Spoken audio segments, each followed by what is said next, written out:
Good morning and welcome to Carrier's fourth quarter 2020 earnings conference call. This call is being carried live on the internet, and there is a presentation available to download from Carrier's website at ir.carrier.com. I would like to introduce your host for today's conference, Sam Pearlstein, Vice President of Investor Relations. Please go ahead, sir. Thank you, and good morning, and welcome to Carrier's fourth quarter 2020 earnings conference call.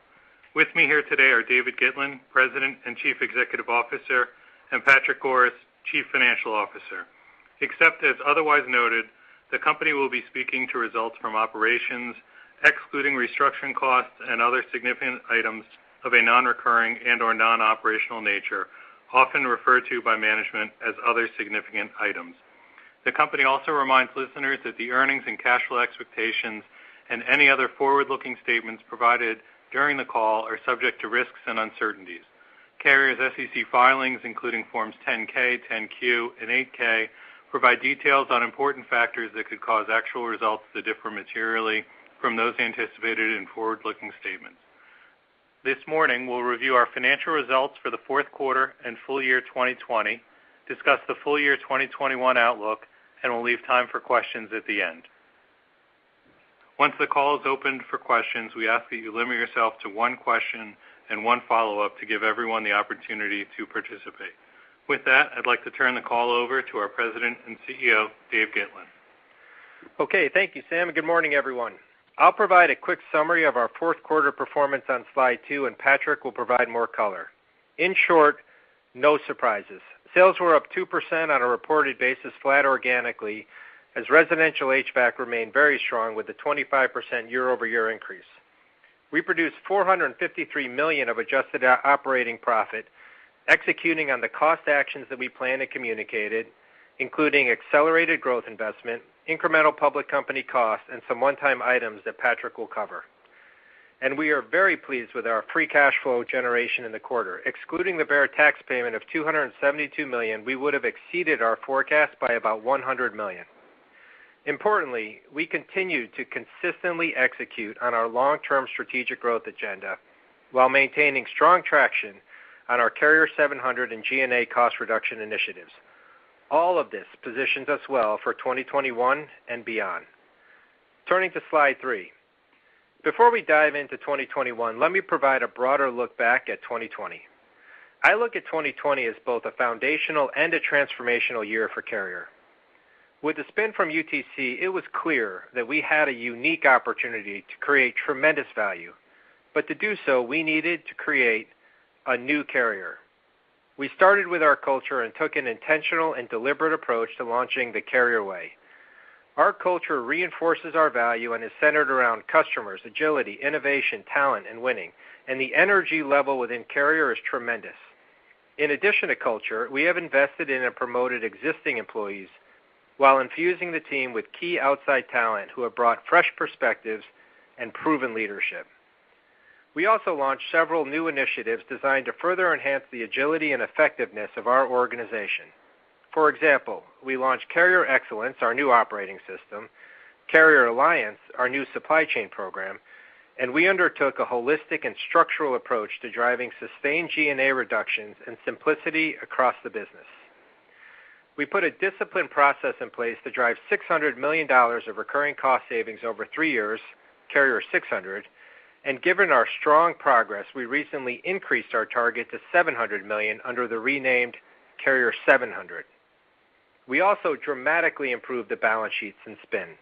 We now have increased financial flexibility to invest in growth, execute bolt-on M&A, and return capital to shareholders. In December, we announced a 50% increase in the dividend, and today we announced a share repurchase program. And we leaned in to becoming ESG leaders, committing to significant, achievable, and important goals, such as by 2030, reducing our customers' carbon footprint by more than 1 gigaton and achieving carbon neutrality in our operations. Commitments that are not only good for the environment, but also good for business. We also made progress on our profound commitment to improving our diversity representation and creating a truly inclusive culture. And we reframed our focus to position Carrier as a growth company. While the COVID pandemic in 2020 presented unprecedented challenges, it also served to reinforce our position as the world leader in healthy, safe, and sustainable building and cold chain solutions. With this as our enterprise strategy, supplemented by our three-pillared approach to driving sustained growth, we are confident in our top-line opportunities for 2021 and beyond. Slide 4 shows the flywheel that I used in our last earnings call to help explain how our key focus areas will drive shareholder value. As COVID shined a light on the criticality of healthy, safe, and sustainable buildings and cold chains, we acted on our ambition to become a world leader in both. There has been a tectonic shift in how business, government, and society value the safety of indoor environments and the importance of robust systems for distributing food and medicine. There has also been a groundswell of recent focus on sustainability, all of which represent opportunities for Carrier's business now and in the future. On the building side, we introduced new products like our OptiClean unit that Time magazine recognized as a top innovation of 2020. More recently, as part of our healthy home strategy, we introduced an air purifier for the home. This is our first direct-to-consumer product focused on improving air quality, and we also are now selling Carrier 1-inch filters directly to consumers. Overall, we have over $100 million of orders for healthy building products and services and have a pipeline of more than $200 million. The next milestone is the release of a new digital solution that we're calling Abound that will work with building management systems to provide visibility to indoor air quality and other key healthy building indicators. Using machine learning, this solution will connect to building control systems and auto-mitigate deficiencies. The overall goal is to work with our customers to give their patrons and tenants confidence to re-enter indoor environments. As an example, we recently signed a sponsorship with the American Hotel and Lodging Association, where Carrier will help define the AHLA Safe Stay guidelines for guests and staff around indoor air quality and contactless solutions, and then we'll play our part to help hotels implement those solutions. On the refrigeration side, we continue to see traction on connected cold chain offerings that address the critical challenges inherent to food and pharmaceutical distribution. Sales at our industry-leading cargo monitoring Sensitech business were up about 10% in the fourth quarter, and we entered 2021 with a backlog that is up over 170% over the same period last year. And we continue to push for adoption of our cloud-based Lynx platform that we are co-developing with AWS to extend our current digital offerings. Our growth levers are further fueled by delivering against our three strategic pillars. First, in terms of growing the core, we can say with confidence that we gain share in many of our core markets. We met our objective of adding over 500 sales and sales support people, invested over $400 million in R&D, enabling us to introduce over 120 new products last year. We continue to have key new wins. Our team never needed to be pushed to win, just given the freedom and the investments needed to get back to our market-leading roots. We also continue to push on product extensions such as VRF and geographic coverage, with a focus on increasing sales in China. Our third pillar, growing services and digital, has yielded very strong initial results as we push our business models to focus more on recurring revenues. To kickstart progress, we focused last year on our conversion rates, that is, converting new OEM units coming off warranty to long-term agreements. We started the year at 20% conversion rates. We committed to end the year at 30%, and we did. Going forward, our focus will be on overall coverage. That is, of our overall installed base of chillers in the market, how many of those are under some sort of long-term agreement? Today, we have coverage of about 50,000 units, and our plan is to increase that by about 10,000 units per year. We have similar objectives in other parts of our business as well. Increased coverage is enabled by digital solutions. Our truck trailer segment launched eSolutions 2.0 with a web-based dashboard that provides critical fleet information, enhanced visibility, and improved geofencing. And in F&S, we launched our Edwards EST4 network fire alarm and emergency communications platform to tie multiple remote buildings together to provide more flexibility and cost-effective solutions to our customers. We also continue to invest in and grow our ALC building automation and controls business, where customers have embraced our open architecture solutions. 50% of our 2020 sales in that business came from recently introduced products, and we are complementing that with continued investments in our channel and field network. Performance culture and our growth mindset, we are taking a very disciplined approach to capital allocation. In the span of just 9 months, we reduced our net debt from about $10 billion to approximately $7 billion and ended the year with over $3 billion of cash.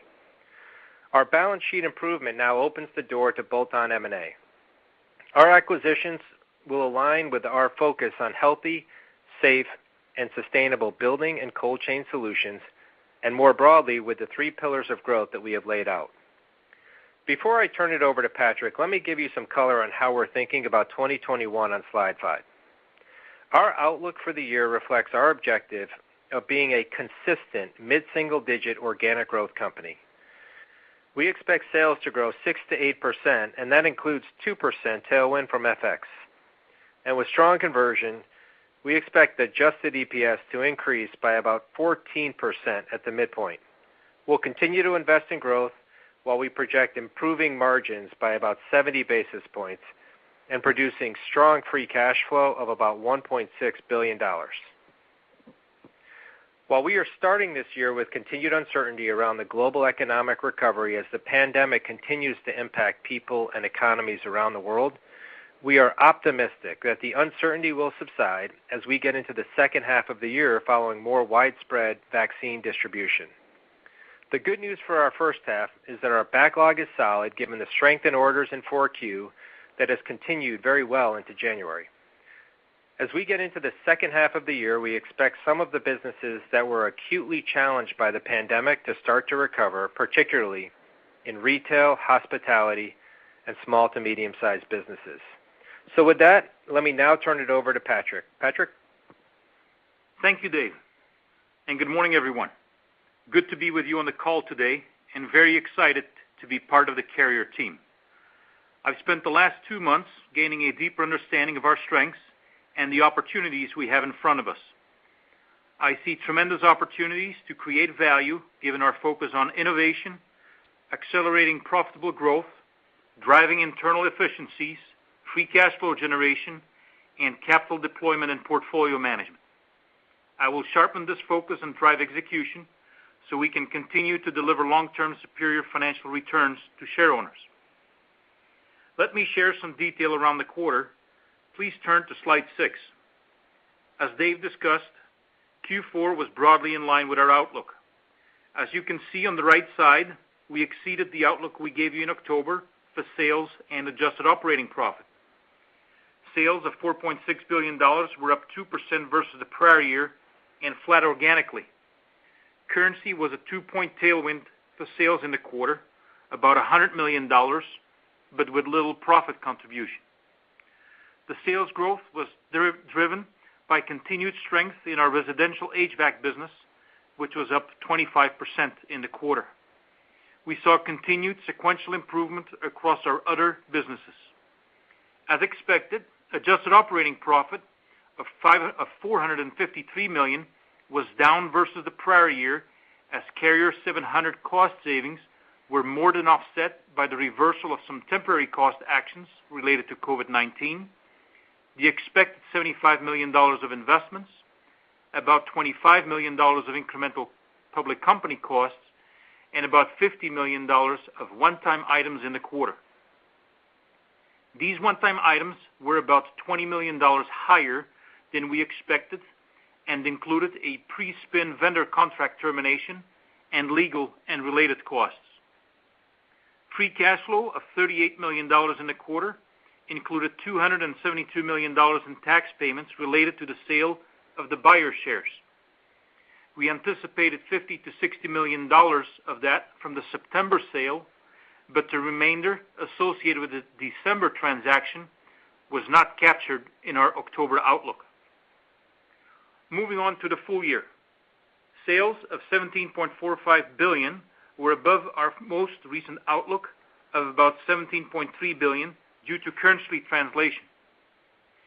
Full year adjusted operating profit was $2.23 billion, just over our October guidance. And excluding the tax payment for the sale of Bayer shares, we would have exceeded our free cash flow target by about $100 million. Let's now look at how the segments performed, starting on slide 7. HVAC organic sales were up 4% in the quarter, driven by the 25% increase in residential.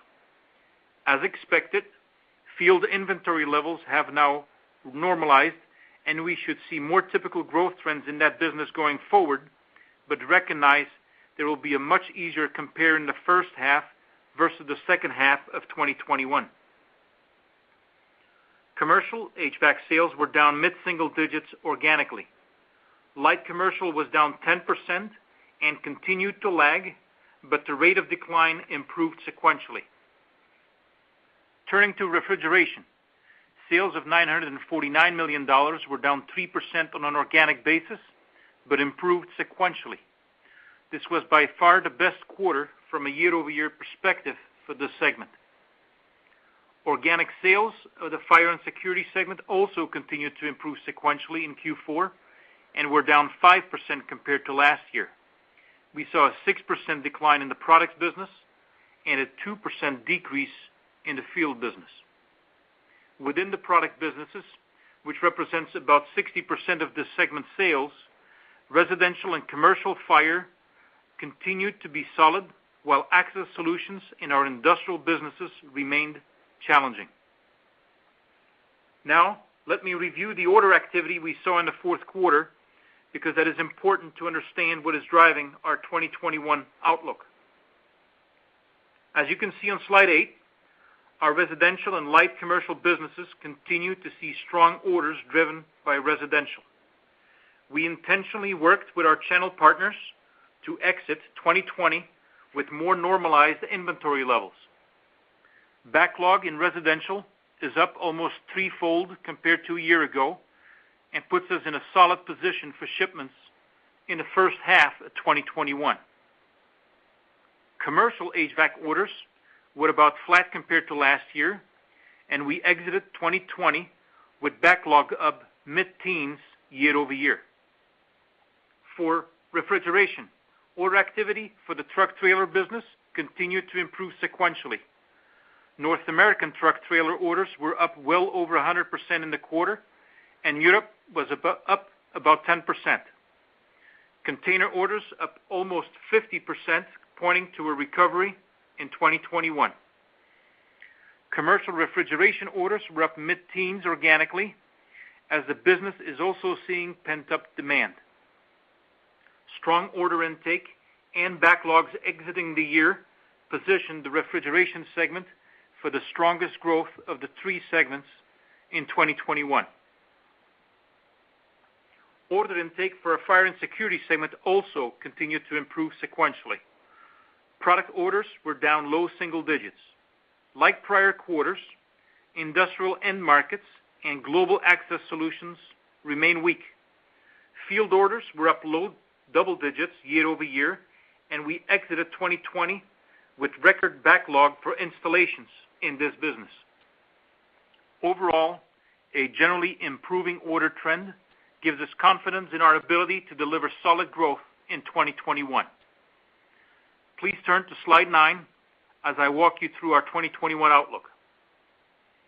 Based on current exchange rates, we expect reported sales to be up 6 to 8%. We expect organic growth of 4 to 6% and a currency translation tailwind of about 2%. We expect HVAC and fire and security organic growth to be low to mid-single digits and expect refrigeration to be up low teens. We expect adjusted operating margin to expand by about 70 basis points at the midpoint to around 13.5%. We expect our full-year adjusted effective tax rate to be about 25%, 1 point lower than last year. and adjusted EPS is expected to be between $1.85 and $1.95. This represents about 14% EPS growth at the midpoint. We expect about $1.6 billion in free cash flow, which represents about 95% conversion despite higher capital spending and about $100 million more in interest payments. Moving to slide 10, let's walk through the pieces in our 2021 adjusted EPS bridge. Adjusted EPS growth will come almost entirely from operational performance as the increased volume converts to earnings. Core earnings conversion, which excludes the impact of currency, the 2020 Bayer sale, and the 2020 Q4 items, is about 30%.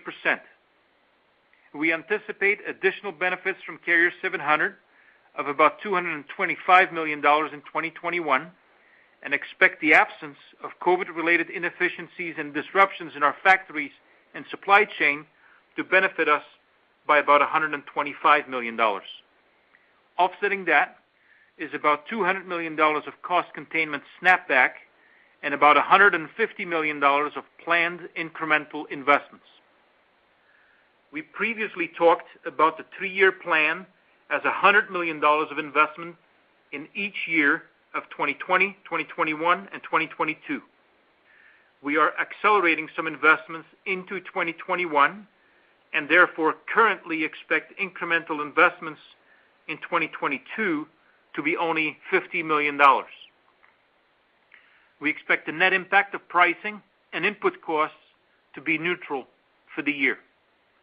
Interest expense will be a headwind in 2021. We raised most of the debt in late February 2020, so we did not have an entire year's worth of interest expense last year.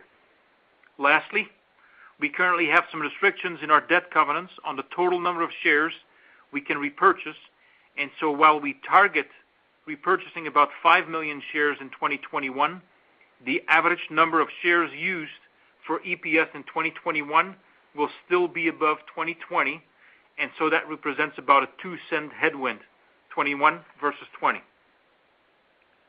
Page 16 of the slide deck includes some additional items related to our 2021 outlook. Let's shift focus to the balance sheet and our leverage profile on slide 11. Carrier completed the spin in April with substantial leverage. Since that time, we've been able to reduce leverage significantly through strong free cash flow performance and the sale of our stake in Bayer.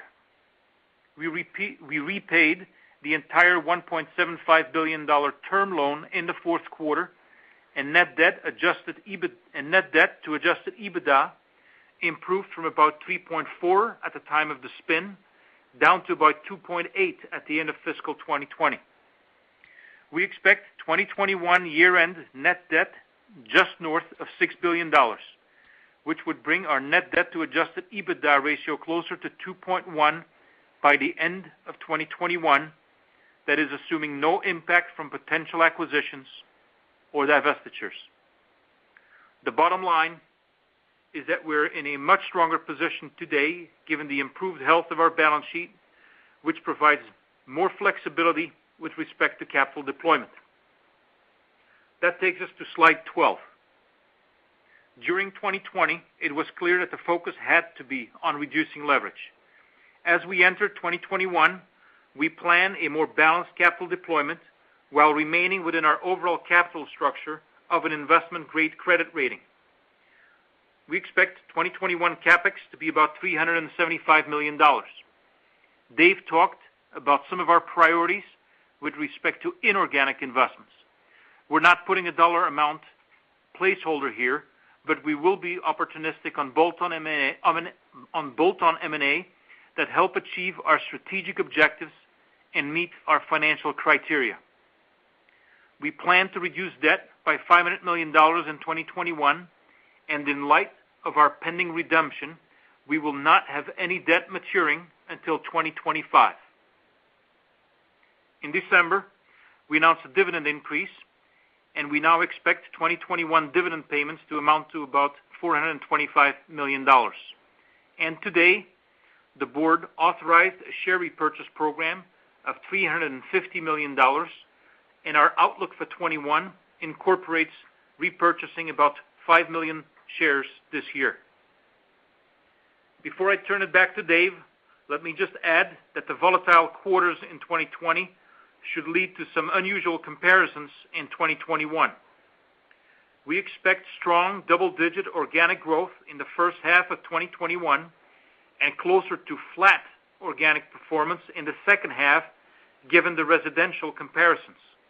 In addition, we expect the first quarter to have the lowest incremental margins for the year, probably in the high teens, due to having more buyer income in last year's Q1 than other quarters, a larger currency conversion headwind, and some prior year deferred comp favorable items. With that, I'll turn it back to Dave. Okay, thank you, Patrick.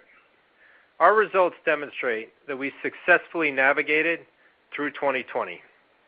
We remain focused on driving key strategic growth initiatives alongside aggressive cost actions that will fuel future investment and innovation.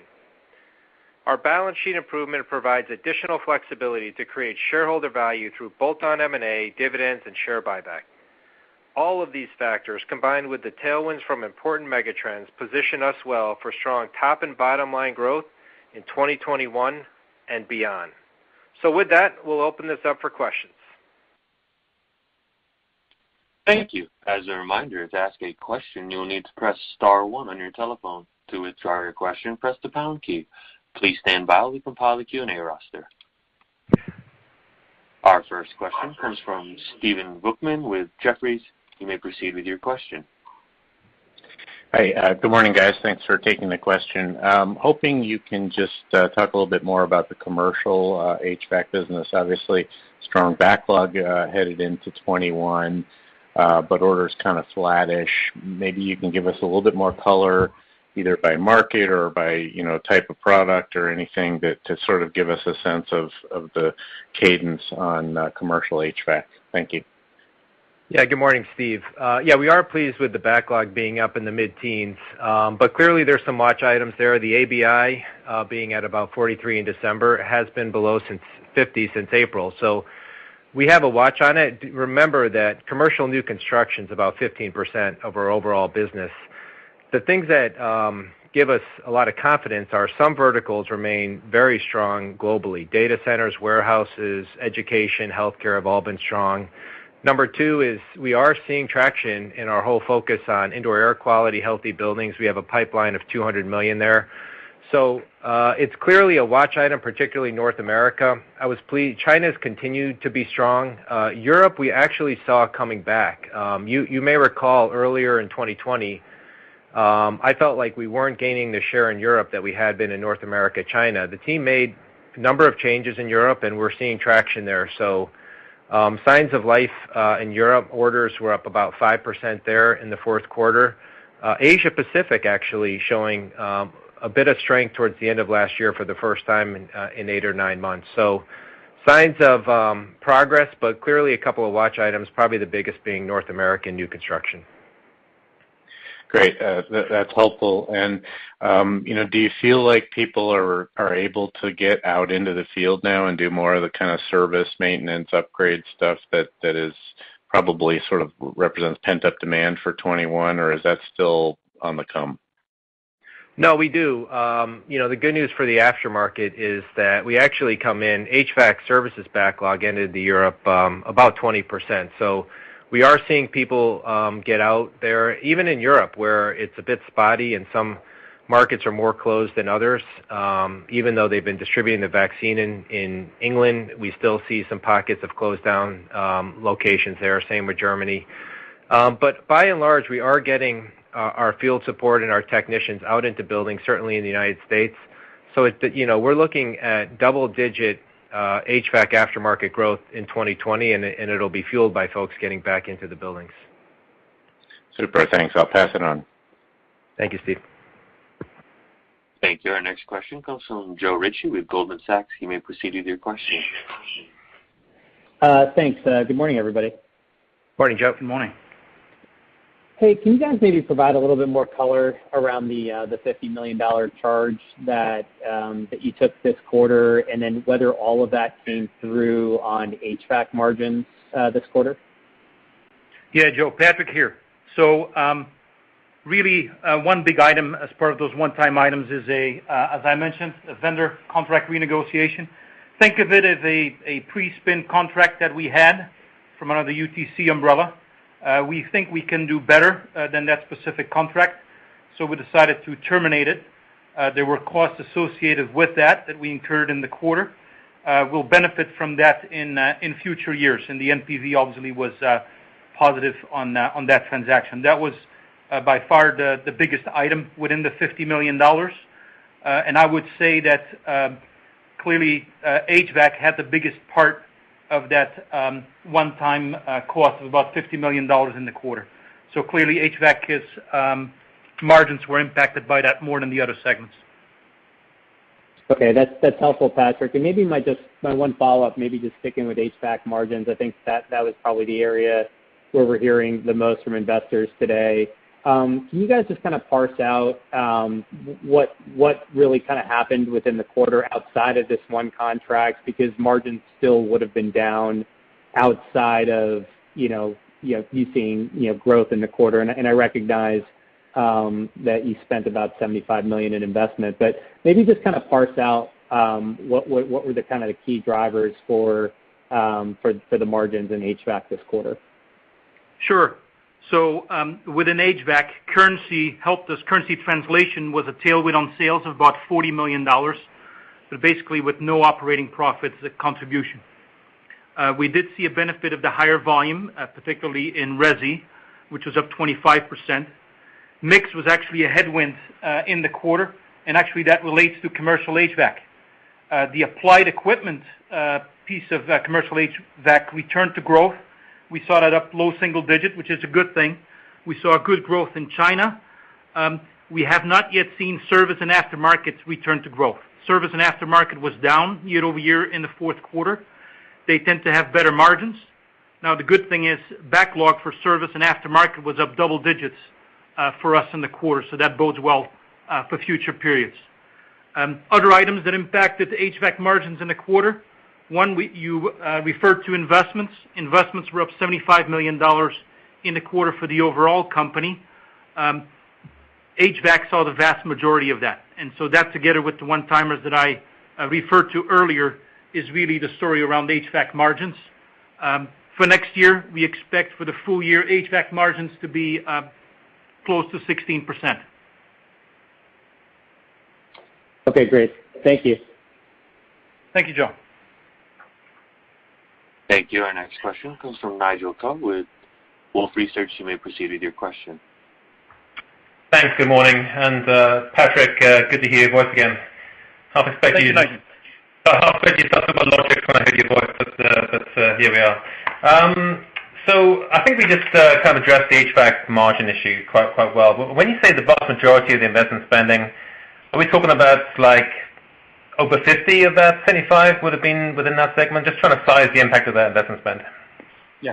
North of 50 million would have impacted HVAC, Nigel. And then the nature of this investment spending is this primarily headcount spending? And I'm wondering if the carry forward of that 150, if it's mainly just the analyzation of what's already been spent in the second half of this year.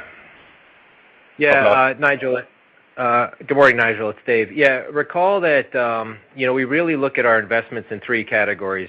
We said that we'd add, the first is selling and salespeople. We said we'd add 500 sales and sales support people last year. We ended up adding more like 550, and a lot of that we started to see in the fourth quarter. We also invested in R&D. That was a big chunk of it. We had tapped the brakes a little bit on some of our investments in 2Q. We started to release it in 3Q into 4Q. So we did accelerate R&D investments. And also the third piece is digital, a little bit less than the R&D side, but we're going to come out with some new digital products here at the beginning of the second quarter, especially tied into healthy buildings. So we really try to lean forward because that's what we see as one of the most transformational opportunities. It has to do with a digital offering that's going to be an extraction layer that gives customers visibility into things like indoor air quality. So we really accelerated some of our investments there in the fourth quarter. And then, Nigel, of the $150 million, about half of it would be carryover from investments made late in 2020. Thank you. question is on the service attach initiative. You're pointing towards a significant increase in the install base of chillers being serviced. What is driving that uptick? What are you doing differently today that you weren't doing this time last year? And then secondly, as part of that, would you be pointing towards double-digit service growth going forward? Well, certainly we feel positive about double-digit service growth in 21, and we'll have to see as we get into 22 and beyond. But, you look at that we have a relatively small percentage of our, say, chillers under some form of long-term agreement. It's less than 25%. And the reality is it should be something that's exponentially higher. One of the ways to do it is having those chillers be connected. So we're going out of our way to add edge devices to the chillers so we can have more of a two-way communication with the customer, so we can not only do things like diagnostics and prognostics, but other value-added services such as energy efficiency through making the devices connected. So connecting the devices is one. Adding the salespeople is another key one. One of the reasons we were successful in our conversion rates last year was simply putting people in the building, working with the building operator to say, while it's under warranty or while it's under an agreement with someone else, there's value-added services that we can provide. So increasing our sales forces in a very targeted way. So, for example, in China, it's some of the Tier 2 cities. In the North America, it's some of the underserved regions that we have today. So really, it's a lot of blocking and tackling. I am very confident in the double-digit aftermarket growth this year. Great. Thanks again. Thank you. Thank you. Our next question comes from Jeff Sprague with Vertical Research. You may proceed with your question. Thank you. Good morning, everyone. Good morning, Jeff. Morning. I was wondering if you could address a little bit more what you're expecting on the price-cost side. Was it an issue in the quarter? You did go through a lot of the margin dynamics in Q4, but I don't think you mentioned price-cost. But more importantly, as you look forward into 2021, what do you see and what do you have modeled? Yes, Jeff. For 2020, price realization was really about flat. Obviously, for 21, we're very closely monitoring commodity prices, especially steel, copper, aluminum. We expect price to offset commodity inflation in 2021. We announced our price increase during the normal cycle, which is early in our first quarter. And then from a blocking or locking point of view, currently over 75% of our 2021 requirements are locked or blocked. If prices stay high, of course, this could be a watch item for 2022, but we'll be continuing to look at this closely and looking, of course, at continued recovery through pricing as well. So overall, neutral for fiscal 21. And I'm also just wondering, NewCo, independent carrier, you provided in the appendix kind of the outlook on corporate expense and the like. Are we, largely at run rate, though, coming out of Q4 on, public company costs, anything that's left over on TSAs, that sort of thing? Maybe you could just address, what, if any, kind of nuances or headwinds we should be thinking about as you kind of get into your first full, independent year here. Yeah, Jeff, I think this will be de minimis in fiscal 2021. There might be a little bit in the first quarter, but really not a big number for the full year. And I would add, Jeff, that look, we've been clear that our G&A is just too high. So we have a very structured focus around taking G&A out. It's not something that you can kind of do the right way overnight. What we're trying to do, rather than just give kind of headcount targets or things like that, we're trying to make structural changes. We have a leader that reports to me, Eva Zula, who's leading a whole low-cost center of excellence approach. We're outsourcing some aspects. We're moving some of the work to low-cost COEs. And we're really trying to reduce our G&A in a structured way. 21 is a lot of putting that in place. So we'll start to see a lot of the benefit of it as we get into 22 and beyond. So our G&A should come down for sure. And $100 million of the Carrier 700 is G&A. So we expect to start seeing that drop through certainly as we get into 22. Great. Thanks, guys. Thank you. Our next question comes from Steve Tusa with J.P. Morgan. You may proceed with your question. Hey, good morning. Morning, Steve. Can you just clarify what the raw material impact is, just so we have an idea of what those two components are? Just following up on Jeff's question. Oh, for the full year. Yeah, for the year. We see a headwind of several tens of millions of dollars. Okay, got it. And then what did Carrier 700 ultimately come in at for the year on the benefits side? Carrier 700 came in at 250 in fiscal 20. We expect 21 to be about 225. Okay, got it. And then just one more on Resi. You said your backlog was up like 3x. Is there any buy-in there ahead of those price increases that's influencing that number? I mean, that just seems like a pretty big number for December, the year-end December 31st. Yeah, certainly we were pleased with backlog coming in 3x higher than it was at the same time last year, Steve. What we've really worked very purposefully on with our distributors is to make sure that we were trying to match our flow to them with their movement to the dealer base. So, as Patrick said, we had sales in the fourth quarter up 25%. Movement from the distributors into the dealers was about 20%. Inventory was up, around 10% coming out of last year into this year, so fairly normalized.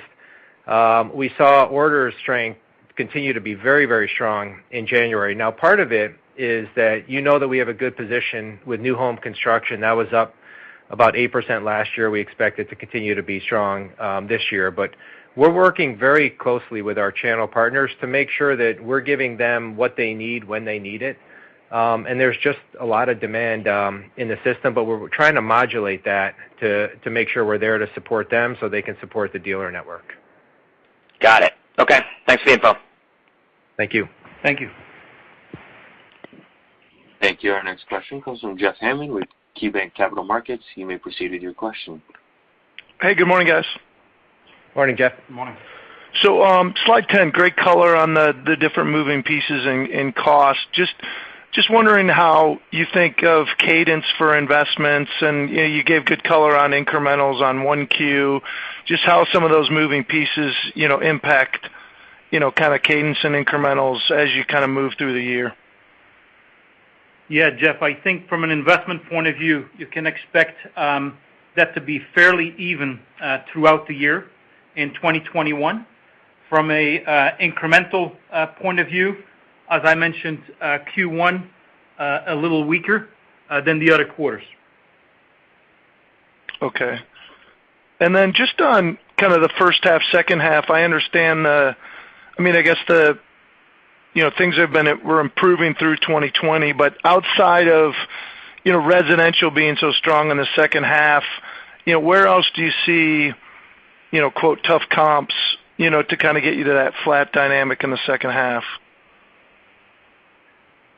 I think it's really driven by residential in the second half. So obviously we had a very strong resi second half in 2020 with very high growth rates.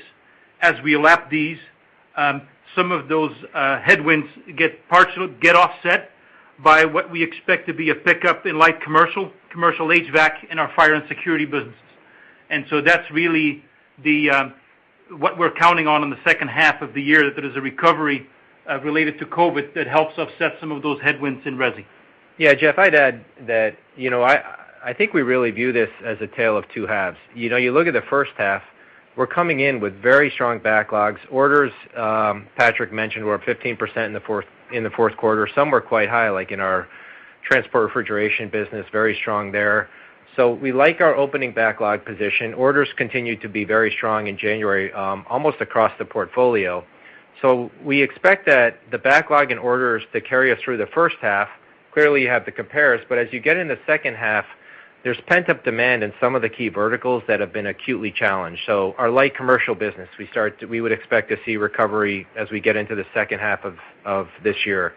You start looking at some parts of our fire and security business that were hurt by small and medium-sized businesses and the impact of retail and some of the big box retail impacts that we've seen. So we expect that first half carry through with backlog. Second half, as economies start to reopen and there's some pent-up demand, we expect that to give us some lift in the second half. Tough compares, but progress in some acutely impacted verticals.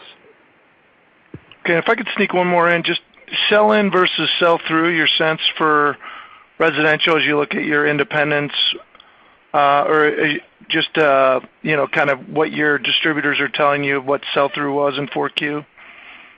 Well, we looked at, we were looking at 20% movement in 4Q from our distributors into the dealers. So we were trying very hard to really match our sell-in and sell-out. It was a little bit higher on what we sold to them than what they moved out, but not materially so.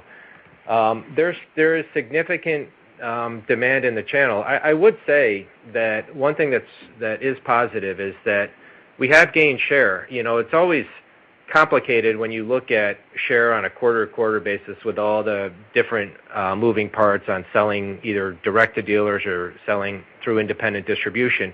But if you just step back and look at 2020 as a whole, our resi sales were up 10%, and you're looking at probably a market that was up 7 to 8%. So we feel positive that we're gaining share the right way. Our partnership with our distribution partners has been very positive. New home construction has been positive. So we feel positive about where we are and where we're going on resi. And we're trying to be very careful to not get out over our skis ourselves or our distribution partners. Great. Thanks a lot. Thank you. Our next question comes from Deane Dray with RBC Capital Markets. You may proceed with your question. Thank you. Good morning, everyone. And Dave, congrats on being named chairman. Thank you, Dean. Appreciate that. Hey, first question for Patrick. You don't often hear about covenants that restrict buybacks. I know it does happen, but the expectation, if you're going to be at 2.1 net leverage by year end, you would think those covenants would not be in play and maybe they can get rolled back. I know you negotiated covenants last year. Might this be an opportunity as well? Yes, under our current covenants, we have those restrictions, and those remain there till the end of the year. We could decide to renegotiate them. The other factor that's at play here is that our current capital structure, we're kind of growing into our existing credit ratings. And so by the end of the year, our capital structure will be much more aligned with our existing credit rating. And so this would not be the time to buy back significantly more shares as we're still working our way into our existing credit rating. And so that's the other element that's at play here, Dean. We could renegotiate it, but there is still the credit rating that's in play as well, and it's clearly our intention to remain a solid credit rating company. I appreciate that. And just if you could expand on the opportunities in bolt-on M&A. It's interesting the covenants don't restrict that, it would appear. Just what's the funnel look like, especially like across the product lines? Dean, we're in the process of building up that pipeline. We've had some that we've been working. We're adding more to the pipeline. So it's something that as we continue to look at the portfolio, there's still some things that we would say that we're assessing whether or not they would be of more value in the hands of others. And then, we look at our overall strategic priorities. Healthy, safe, and sustainable buildings is a big ecosystem. The cold chain's another ecosystem. Our 3 pillars of growth. We want to grow the core. We want to look at adjacencies. We're underrepresented in China. We're underrepresented in VRF. So those are areas. And anything that builds out our services and aftermarket offerings as we continue to shift to recurring revenue. So, we have some things in the pipeline that we've been working. We're trying to, add to that pipeline as we go. That's helpful. Thank you. Thank you. Thank you. Our next question comes from Vlad Bystrick with Citigroup. You may proceed with your question.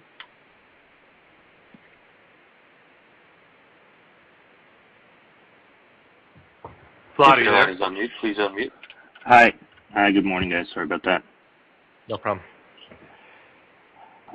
So lots of great color on the quarter as always. One thing that was a little surprising is looking at the order trends. It looks like APAC outside of China was actually stronger than China in terms of orders. Can you talk about what drove that strength in APAC outside of China and how you're thinking about the sustainability of the strong order growth in the APAC region? Yeah, I would say that the whole Southeast Asia's it's still fragile. I mean, it actually caught us a bit by surprise because it had been quite negative in the second and third quarter. Even places like India, we started to see traction. Other places, Singapore, Australia. Hong Kong's still a mixed bag because of a multitude of reasons there. But we were pleasantly surprised by some of the traction we started to see in parts of Asia outside of China. And look, China's just remained just continuously strong, really across the portfolio. On the cold chain side, both in commercial refrigeration and transport refrigeration. Overall, look at Carrier, our China in the fourth quarter, China sales were up 10%. Orders were up about 5% in China. Particularly strong in refrigeration, where it was up about 20%. So we remain very, very bullish on China overall, and it was nice to see progress in Southeast Asia, but it's still a watch item. We got to see more vaccine distribution in places like India, and then we'll get more confidence on the sustainability. Okay, great. That's helpful. And then just thinking about the 21 free cash flow outlook, can you just maybe help to level set us in terms of how you're thinking about the seasonality of free cash flow in 2021? Yeah, Vlad, we would expect, and which is typical for our business, that the first quarter would be our weakest quarter of free cash flow, and at the second half would generally be stronger than the first half. So generally, Q1 would expect to be our lowest quarter of free cash flow, followed by stronger quarters and a significantly stronger second half than the first half. And that's, of course, related to some of the seasonality in our business, especially in HVAC. Right, so more typical seasonality, how we normally see. Correct. That's helpful, thanks. I'll get back in queue. Thank you. Our next question comes from Julian Mitchell with Barclays. You may proceed with your question. Thanks. Good morning. Maybe just trying to home in a little bit on the Q1 context and understand that in general this year's seasonality may be a little bit different, at least on earnings, if not cash flow, than normal. So any extra color on that. But if I start with Q1, you'd mentioned the high teens incremental. That compares with, I guess, the full year guide of more like 25%. For revenues in Q1, should we be thinking that sort of up high single digit? And so you end up with about 50 bips of margin expansion against, 70 bips for the year as a whole. Is that roughly the right framework? Yeah, we do expect double-digit organic growth in the first quarter, and we do expect margin expansion as well in the first quarter. And as I mentioned earlier, we think that the timing of the investments is pretty even throughout the year. And also, Julian, again, because of the strong Q4 orders that continued into January, our coverage for Q1 is solid. So we feel positive about that. Thank you very much. And then just thinking about the free cash flow guide for the year as a whole, understood the context on seasonality that you just provided, Patrick. But for the year as a whole, if I back out the Bayer tax payments, it looks like you're guiding for around flattish operating cash flow year on year in 21. Just wondered about any moving parts within that. You'd have that $100 million interest expense, I think, called out. Maybe help us understand what you're dialing in for the working capital scale of headwind. Yeah, actually, so for the full year, free cash flow, we expect it to be about flat year over year. Obviously, adjusted net income is expected to be up year over year. That's a tailwind there. There are two items that are large offsets. You mentioned one of them.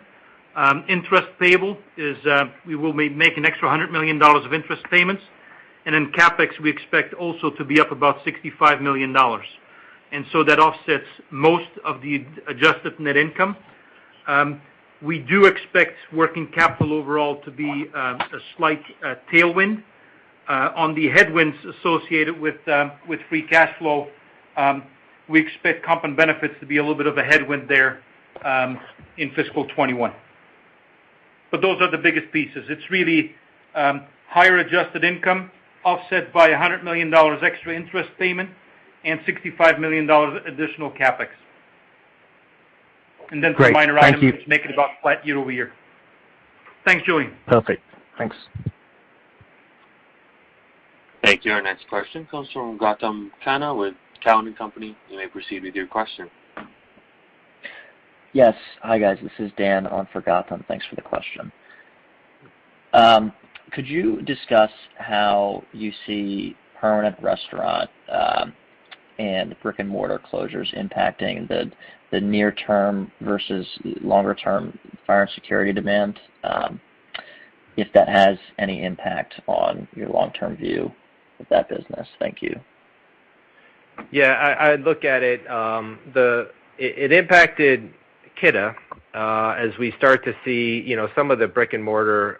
We saw very strong e-commerce sales in our residential smoke detector business, but we did see an impact on more of the brick and mortar piece of that business. So we are expecting, with the vaccine distribution, some recovery there as we get into the latter part of 2021. Another piece of the business is some of the security portfolio, that some of that piece of that business is tied a little bit more towards SMB and small and medium-sized businesses. So, if you take our S2 business, for example, we would expect to see that to start open up with pent-up demand with the SMB side of the business as we get into the second half of the year. Okay, so you would expect the pent-up demand aspect to be stronger than, say, I don't know, what do they say, 1/3 of restaurants may have closed permanently now? Yeah, I think, look, the restaurant closures, it's something that we watch not only for our fire and security business, but our light commercial business. We look at that business that was down 10% in the first quarter, and we have that business up mid-single digits this year. So we do, clearly there's been, a big impact on that whole industry, but we do expect to see some pent-up demand as people start to re-enter society in the second half of the year. Okay, that's really helpful. Thanks. Yep. Thank you. Our next question comes from Josh Pokrzywinski with Morgan Stanley. You may proceed with your question. Hi, good morning, guys. Good morning, Josh. Dave, first question on service versus equipment in commercial. I think, maybe relative to some of your peers out there, those folks were a little bit more sanguine on service and saw equipment kind of lagging behind. You seem to have a bit of the opposite experience, but I know you're still sort of working your way up the curve on service market share. Is there something about either the timing of, being able to actually schedule that, or the nature of the service, you guys are winning, that would suggest that there's sort of a lag?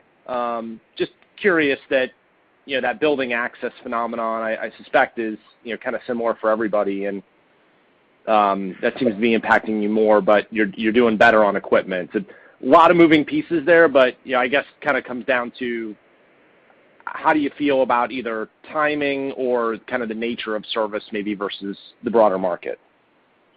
Yeah, on the equipment side, look, we've added the salespeople, we've introduced some new products.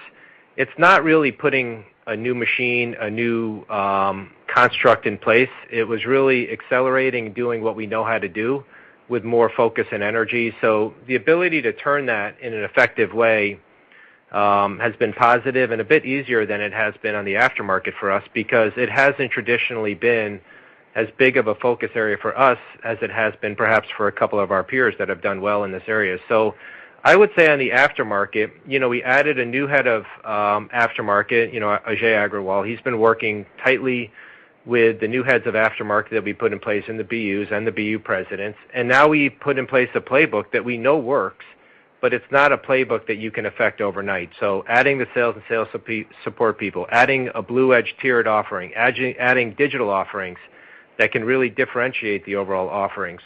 So a lot of this playbook of how we think about pricing parts and how we can provide more value-added services to our customers, that playbook is in the process of being rolled out. But when we talk about a 20% increase in our chiller coverage this year, that's a pretty big percentage. And a lot of 2020 was putting that foundation in place. 2021 for us is the show me year, and now we got to kind of go realize a lot of that foundation that we put in place last year. Okay, and then on the portfolio side, clearly asset prices are high out there. I know, parts of fire and security, namely Chubb, got a peek under the hood, a couple years ago now. What's the appetite to maybe explore, some dispositions, just given that multiples are fairly high in the marketplace? Look, we said consistently that we would be very objective as we look at our current portfolio, and that's continued. We started that process day one, and that's going to continue really forever. So we look at all aspects of the portfolio, whether they're worth more to someone else than they are to us, and whether they fit in our long-term strategy. And that applies, you mentioned Chubb, it applies really across the board. So we will continue to assess. We will continue to do what's right for our shareholders. If we make that determination, we will look at what to sell and what's the right time to sell. And then the exciting thing for me is that we now have the balance sheet flexibility to start looking more aggressively at bolt-on M&A. So we're hopeful to see some of that in 21 as well. All right, thanks, guys. Thank you. And I would now like to turn the call back over to Dave for any further remarks. Okay, well, thank you. Thank you, everyone, for joining. Sam is around to take your questions, and we appreciate all of the focus and attention this morning. Thank you. Thank you. Ladies and gentlemen, this concludes today's conference call. Thank you for participating. You may now disconnect.